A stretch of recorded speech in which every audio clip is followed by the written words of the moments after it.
যাৰ নাম আছিল বসন্ত।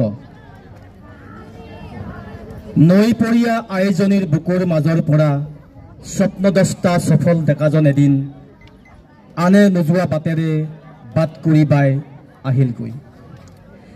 যাৰ দুচকুত মজুত আছিল অযুত সপোন, যাৰ বুকুত আছিল অদম্য সাহস।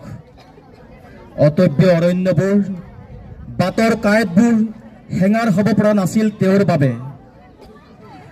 পোহৰবিহীন গাঁওখনিত টিপচাকিৰ পোহৰেৰে জিলিকি পৰিছিল তেওঁ। চিন্তা চেতনাৰে উচ্চ পৰ্বতমালাৰ দৰে গাম্ভীৰ্য, এমুকুৰা মিঠা হাঁহিৰে তেওঁক কোন আছিল বাৰু? যাৰ শক্তিশালী বজ্ৰকণ্ঠই মোহিত কৰিছিল হাজাৰ শ্ৰোতাৰ মন, যাৰ গান, যাৰ কবিতাৰে জীপাল হৈ পৰিছিল প্ৰতিটো চুবুৰী।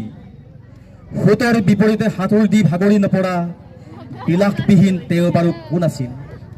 আহক আহক মহাশয়, আপোনাক চিনাকি কৰি দিওঁ। এই যে বিশাল মহাত্মা নামৰ বৃক্ষজোপা দেখিছে, যাৰ ডালে পাতে অলেখ সপোনে পাহি মেলিছে।